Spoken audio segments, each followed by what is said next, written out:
മക്കയിലെ മസ്ജിദുൽ ഹറമിൻ്റെ ഇമാമായി 42 വർഷം പൂർത്തിയാക്കുകയാണ് ഷെയ്ഖ് അബ്ദുൽ റഹ്മാൻ അൽ സുദൈസ്. ഹിജ്റ വർഷം 1404 ഷഅബാൻ 22-നാണ് അൽ സുദൈസ് ഹറമിൽ ആദ്യമായി നമസ്കാരത്തിന് നേതൃത്വം നൽകിയത്. ഹറമിലെ അദ്ദേഹത്തിൻ്റെ ആദ്യ പ്രാർത്ഥന അസർ ആയിരുന്നു. ഈ വർഷം ഷഅബാൻ 22 വെള്ളിയാഴ്ചയാണ് അദ്ദേഹം 42 വർഷം തികയ്ക്കുക. മുൻ ഭരണാധികാരി ഫഹദ് ബിൻ അബ്ദുൽ അസീസ് രാജാവാണ് അൽ സുദൈസിനെ ഇമാമായി നിയമിച്ചത്. ഹിജ്റ 1382 റിയാദിലാണ് ജനിച്ചത്. 12-ാം വയസ്സിൽ ഖുർആൻ മനഃപ്പാഠമാക്കി. റിയാദ് സയന്റിഫിക് ഇൻസ്റ്റിറ്റ്യൂട്ടിൽ നിന്ന് ഇസ്ലാമിക് സയൻസ് പഠിച്ചു. പിന്നീട് ഇമാം മുഹമ്മദ് ബിൻ സൗദ് ഇസ്ലാമിക് യൂണിവേഴ്സിറ്റിയിൽ നിന്ന് ബിരുദം നേടി.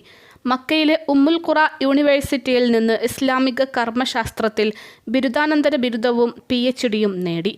1984 22-ാം വയസ്സിലാണ് മസ്ജിദുൽ ഹറമിൻ്റെ ഇമാമായി നിയമിതനായത്. 2012 മുതൽ 2 വിശുദ്ധ മസ്ജിദുകളുടെ കാര്യങ്ങളുടെ ചുമതലയും ലഭിച്ചു.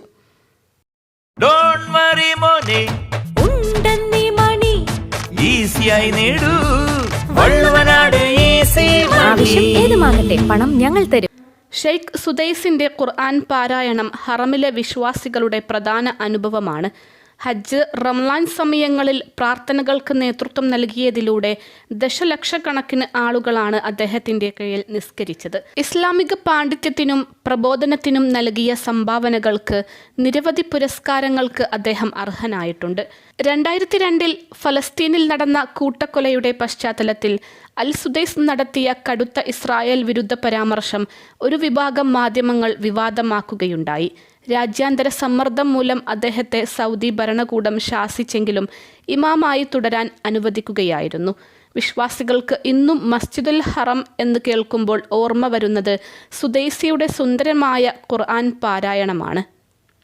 അൽസലാമ ഐ ഹോസ്പിറ്റൽ 21 ലക്ഷത്തോളം സന്തുഷ്ടരായ ഉപഭോക്താക്കളും 2 ലക്ഷത്തോളം തിമിര ശസ്ത്രക്രിയകളും പൂർത്തിയാക്കിയ മലബാറിലെ ഏക കണ്ണാശുപത്രി. ലോകോത്തര നിലവാരമുള്ള ചികിത്സാ സംവിധാനങ്ങൾ, എല്ലാ നേത്രരോഗ ചികിത്സാ സൗകര്യങ്ങളും വിദഗ്ധരായ ഡോക്ടർമാരുടെ മേൽനോട്ടത്തിൽ.